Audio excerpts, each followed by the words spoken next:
কারণ এমন এক কিতাব আমি রব্বুল আলামিন আপনাকে দিয়েছি, যেই কিতাব আমি রব্বুল আলামিনের কালাম হিসাবে স্বীকৃত। এই কিতাব এমন মর্যাদাপূর্ণ, আমি রব্বুল আলামিন যতদিন থেকে আছি আমার কিতাবটাও ততদিন পর্যন্ত আছে। শুধু তাই নয়, আমি রব্বুল আলামিন যতদিন থাকব আমি এই কিতাবের হেফাজত নিজে করব। সুবহানাল্লাহ। আল্লাহ রব্বুল আলামিনের কোনো শুরু নাই। আল্লাহ রব্বুল আলামিনের কিতাব যেহেতু আল্লাহ তাআলা কালামুল্লাহ স্বীকৃতি দিয়েছেন, যেহেতু এটা কালামুল্লাহ আল্লাহর কথা, আল্লাহ তাআলা অন্য কোনো কিতাবের ক্ষেত্রে এরকম স্বীকৃতি দেয় নাই যে ওটা কালামুল্লাহ। তবে এই কোরআনে কারীমের ব্যাপারে আল্লাহ রব্বুল আলামিন বলে দিয়েছেন এটা হলো একমাত্র কিতাব যেটা আমার কালাম। আর কালাম তো এমন একটা জিনিস, আল্লাহ তাআলা যতদিন থাকবেন কালামুল্লাহ ততদিন পর্যন্ত থাকবেন। আর এই কালামুল্লাহর ব্যাপারে পয়গম্বর আলাইহিস সালাতু ওয়াস সালামকে আল্লাহ রাব্বুল আলামিন নির্দেশ দিতেছেন, ওয়াতলু মা উহিয়া ইলাইকা মিনাল কিতাব। ও পয়গম্বর, আপনি বেশি বেশি এই কিতাবের তেলাওয়াত করুন, মানুষের কান পর্যন্ত এই কিতাবের তেলাওয়াত পৌঁছে দেন।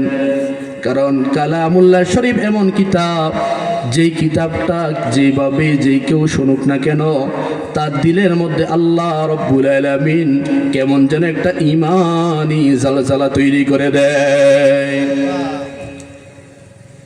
যার কারণেই দেখা যায় যখন এই কিতাব নাজিল হইতো মক্কার জামানায়,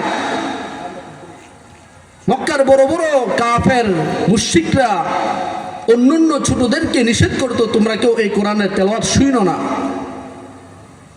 মক্কার আবু জাহেল, উতবা, সাইবা সবাই মিলে অধীনস্থ সকলকে নিষেধাজ্ঞা জারি করে দিত, কেউ যাইবা না, কোরআন তেলাওয়াত শুনবা না।